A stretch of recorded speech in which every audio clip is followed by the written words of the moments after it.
नमस्कार विद्यार्थी मित्रांनो, एमपीएससी इथून पाठीमागे जाहिराती वेगवेगळ्या देत होती. वेगवेगळ्या विभागाच्या पदांच्या जाहिराती देऊन तिथे पद भरती करत होती. पण आता एमपीएससी मध्येच भरती आलेली आहे. एमपीएससी मध्येच सध्या अध्यक्षांची भरती करायची आहे. मग या पदासाठी कोण पात्र आहे थोडक्यात समजून घ्या. आणि तुम्ही पात्र असाल तर नक्की एमपीएससीच्या अध्यक्षाचा फॉर्म भरा. कारण एमपीएससीला पुढच्या वर्षामध्ये खूप जास्त एक्झाम घ्यायच्या आहे. आणि मग एमपीएससीचे अध्यक्ष ज्यांना तुमच्या आमच्यासारखी ज्यांना माहिती आहे हे जर गेले तर नक्कीच फायदा होईल. सो नक्कीच लक्षात घ्या, एमपीएससीच्या या पदासाठी कोण फॉर्म भरू शकतं. जो कपाल तुम्ही आम्ही फॉर्म भरू शकत नाही, पण एक समजून घ्या की या पदासाठी कोण पात्र आहे. तुमच्या रिलेटिव्हमध्ये, तुमच्या सोसायटीमध्ये, तुमच्या आजूबाजूला असं जर कोणी असेल तर त्यांना नक्की कळवा. आणि चांगले एमपीएससीचे अध्यक्ष घडवून येण्यासाठी किंवा या पदावर जाण्यासाठी तुम्ही आम्ही पण प्रयत्न करूया, जेणेकरून भविष्यात होणाऱ्या एमपीएससीच्या परीक्षा अत्यंत काटेकोरपणे व्यवस्थित दिलेल्या वेळेत पार पडतील. सो बघूया आपण एमपीएससी मध्ये ही जाहिरात आहे, अध्यक्ष पदाची जाहिरात आहे. खूप चांगलं पद आहे, खूप महत्त्वाचं पद आहे, तुमचे आमचे प्रॉब्लेम सॉल्व्ह करणारं पद आहे. तुम्ही फॉर्म भरू शकता का, पात्रता काय, याचे जीआरचे निकष काय ते पण मी थोडक्यात तुम्हाला दाखवतो. वन बाय वन बघूया आपण. बघा, हे परिपत्रक आलेलं आहे सामान्य प्रशासन विभागाकडनं, महाराष्ट्र शासनाचं परिपत्रक आहे. सुचिता महाडिक मॅडम, सहसचिव सामान्य प्रशासन विभाग, यांच्या सहीनिशी आलंय. 6 नोव्हेंबर 2025चं परिपत्रक आहे. थोडं झूम करून मी तुम्हाला दाखवतो. हे परिपत्रकामध्ये त्यांनी काय सांगितलं बघा. महाराष्ट्र लोकसेवा आयोगातील अध्यक्षाचे पद भरण्यासाठी अर्ज मागवण्यासाठीची जाहिरात आलेली आहे. मग ह्या जाहिरातीमध्ये त्यांनी सांगितलंय की या अध्यक्ष साहेबांचं जे पेमेंट असतं ते पेमेंट किती असतं, दरमहा 2,25,000 अधिक नियमानुसार अनुज्ञेय भत्ते पद भरावायचे आहे. म्हणजे जवळपास सगळे भत्ते जर ऍड केले 3-3.5 लाखापर्यंत यांचं साधारणतः सॅलरी जात असावी. जातेच म्हणजे जवळपास जात असावी काय, जातेच. महाराष्ट्र लोकसेवा आयोगाच्या अध्यक्ष व सदस्यांच्या नियुक्तीची मार्गदर्शक तत्वे निश्चित करणारा हा GR आहे 11 सप्टेंबर 2019चा. तो पण मी तुम्हाला दाखवतो. त्या निर्णयानुसार महाराष्ट्र.gov.in या संकेतस्थळावर उपलब्ध आहे हा GR. तो GR दाखवतो. सदर शासन निर्णयातील मार्गदर्शक तत्व कोणतं आहे, क्रमांक 2 मधलं अ आणि ब हे 2 महत्वाचे आहे अध्यक्ष पदाची पात्रता बघण्यासाठी. नमूद केलेली अध्यक्ष पदासाठीची अर्हता पूर्ण करीत असलेल्या व तसेच अर्ज सादर करावायच्या अंतिम दिनांकास किती वर्ष, 50 वर्ष. तुमच्या आमच्या कुठे 50 वर्ष, दोघांचे मिळून घेत असते तर गेलो असतो आपण, पण दोघं मिळून नाहीये, एकाच आहे. आपल्याला अजून बरेच काही गोष्टी करायच्या बाकी. 50 कुठे, 50 वर्ष पूर्ण असावे लागेल फॉर्म भरण्याच्या वेळेस, बरोबर आहे. अशा इच्छुक उमेदवारांकडून अर्ज मागवण्यात येत आहे. मला थोडक्यात बघूया की याची पात्रता नेमकी काय. GR कडे घेऊन जातो. तुम्हाला मी 2A आणि 2B दाखवतो, त्यात पात्रता तुम्हाला दाखवतो. बघा, हा GR आहे महाराष्ट्र लोकसेवा अध्यक्ष व सदस्य यांच्या नियुक्तीची मार्गदर्शक तत्वे निश्चित करणारा हा GR आहे. 11 सप्टेंबर 2019चा GR आहे. यामध्ये बघूया आपण 2A आणि 2B मध्ये काय सांगितलंय. त्यामध्ये पात्रता त्यांनी मेन्शन केली बघा इथे 2A आणि B मध्ये. थोडक्यात हा निर्णयामध्ये 2 आणि 2B हे जोडपत्र आलंय माझ्याकडे इथे. चला बघूया 2A.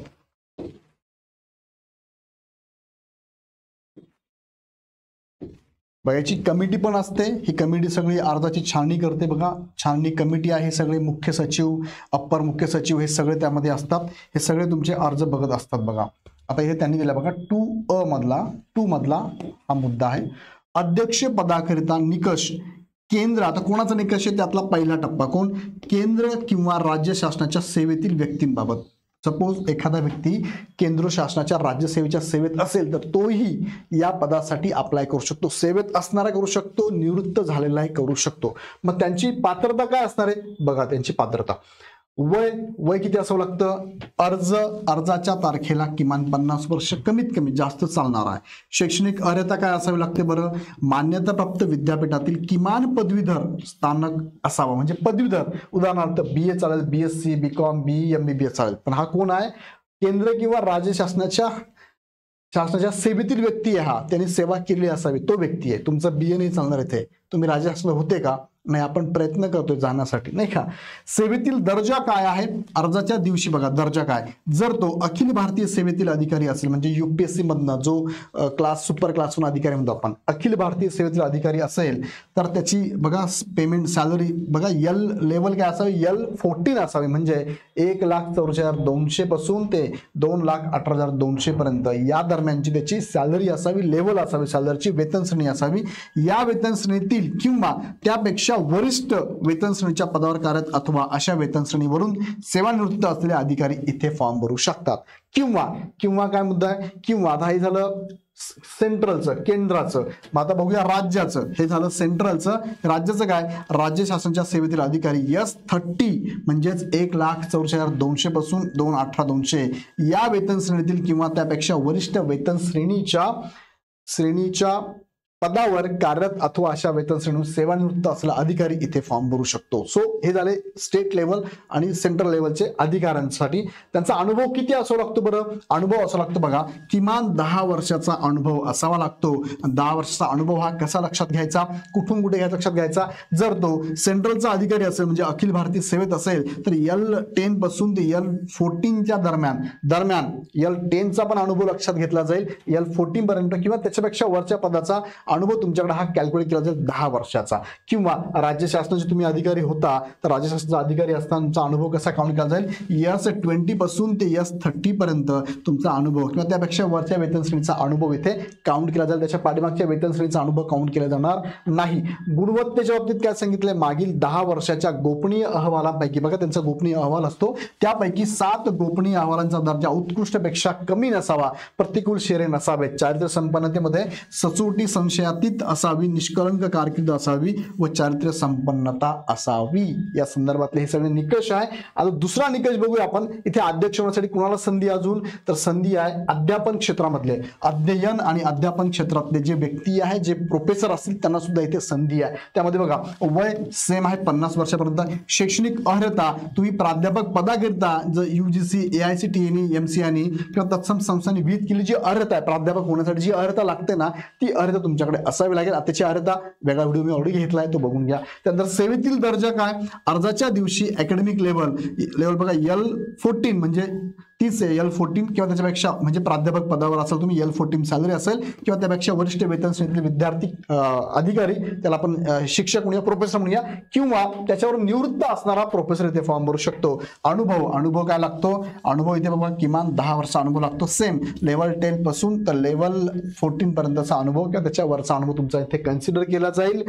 तथापि अनुभवा व्यतिरिक्त खालील नमूद कामकाजापैकी किमान एका मंडळातील कामकाराचा अनुभव तुम्हाला असणं गरजेचं आहे. विद्या परिषद, अकॅडमिक काउन्सिल आहे, अधिष्ठाता मंडळ बोर्ड ऑफ डेन्स आहे, अभ्यास मंडळ बोर्ड ऑफ स्टडीज आहे. त्याचबरोबर अजून 2 मुद्दे यामध्ये ऍड करतो. तुम्ही परीक्षा व मूल्यमापन मंडळ बोर्ड ऑफ एक्झामिनेशन आणि इव्हॅल्युएशन तुम्ही असावं लागतं किंवा संशोधन मंडळ बोर्ड ऑफ रिसर्च, यापैकी एका मंडळ तुम्ही काम केलेलं असावं. गुणवत्ता 10 वर्ष मूल्यमापन उत्कृष्ट असावं, प्रतिकूल शेरे नसावेत, चारित्र्य संपन्नता तुमचं काय निष्कलंक आणि संपन्नता असावे. हे 2 उमेदवार इथे फॉर्म भरू शकतात. बघा हे तुम्ही भरू शकता काही मला माहित नाही आहे, पण तुमच्या आजूबाजूला तुमच्या घरात तुमच्या रिलेटिव्ह मध्ये कोणी असेल त्यांना नक्की सांगा. हा व्हिडिओ मी तुमच्यासाठी यासाठी बनवला आहे की MPSCचा अध्यक्ष बनण्यासाठी काय निकष आहे आणि तो अध्यक्ष जर चांगला गेला तरच भविष्यात येणारा एक्झाम खूप चांगल्या होणार आहे. लक्षात मी काय सांगतोय? हा झाला पहिला मुद्दा पात्रतेच्या बाबतीत.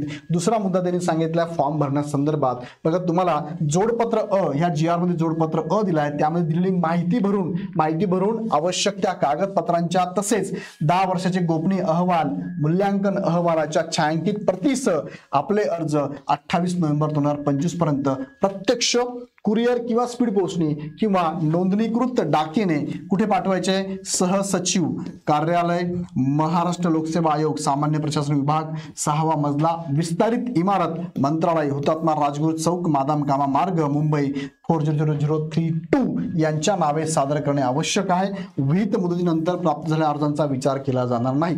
मग हे जोडपत्र अ काय आहे, त्यात काय काय माहिती भरायची ती पण थोडक्यात तुम्हाला दाखवतो. बघा सगळ्यात शेवटी जोडपत्र त्यांनी दिलेलं आहे, त्यामध्ये ही माहिती तुम्हाला सगळी भरून त्यांच्याकडे प्रत्यक्ष घेऊन जायचं किंवा by speed post, by post तुम्हाला हे पाठवायचं आहे. बघूया मग काय सांगितलं त्याच्यात. हे बघा जोडपत्र अ, याच्यामध्ये सगळी माहिती भरायची तुम्हाला.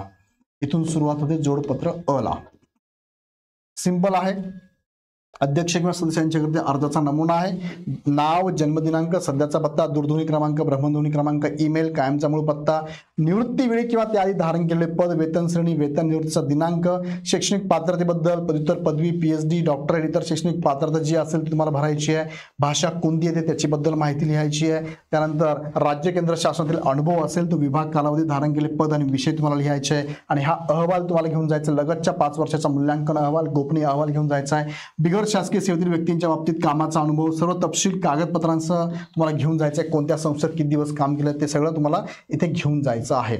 एखादा पुरस्कार असेल तर पुरस्कार संदर्भातलं तुम्ही घेऊन जायचे डॉक्युमेंट. कोणती विभागीय चौशी न्यायालयीन प्रक्रिया तुमच्या बाबत झाली असेल ते डॉक्युमेंट घेऊन जायचं आहे. मूल्यांकन अहवाल घेऊन जायचा आहे आणि इतर तपशील असल्यास काही वेगळं ते पण घेऊन जायचं. सही आणि नाव टाकून घोषणा, इथे डेट आणि ठिकाण टाकायचं आहे, तुमची साईन करून हे घेऊन जायचं आहे. सो असे अध्यक्ष निवडीचे हे प्रोसेस असते. थोडक्यात हा व्हिडिओ खरं म्हणजे मी तुमच्यासाठी माहिती असावी म्हणून घेतलेला हा व्हिडिओ आहे की अध्यक्ष या पदासाठी सुद्धा कोणते उमेदवार इथे पात्र असतात, फॉर्म भरतात ते थोडक्यात तुम्हाला मी इथे सांगितलं. हा अर्जाचा नमुना मी तुम्हाला सांगितला. सो तुम्ही असाल तर तुम्हाला बेस्ट ऑफ लक, किंवा तुमच्या आजूबाजूला कोणी असेल त्यांना नक्की पाठवा आणि त्यांना बेस्ट ऑफ लक सांगा, कारण MPSCला खूप चांगल्या अध्यक्षाची गरज आहे. इथून मागे अध्यक्ष खूप चांगले होऊन गेलेले आहे, पण आता पुढे अजून चांगले अध्यक्ष लागेल, कारण सरळ सेवेच्या एक्झाम MPSCकडे वर्ग झालेले आहेत आणि त्याचं नियोजन अजून पण झालेलं नाही आहे. अध्यक्षच नसतील तर नियोजन कसं होईल? सो चांगला अध्यक्ष गेला तर नियोजन चांगलंच होईल. सो जो कोणी फॉर्म भरेल त्याला ऑल द बेस्ट सगळ्यांकडनं. आणि या संदर्भात तुम्ही पण तुमच्या माहितीत कोणी असेल त्यांना नक्की कळवा. व्हिडिओ कसा वाटला मला कमेंटमध्ये कळवा. आवडलं तर लाईक करा, शेअर करा आणि चॅनल सबस्क्राईब करून ठेवा. धन्यवाद.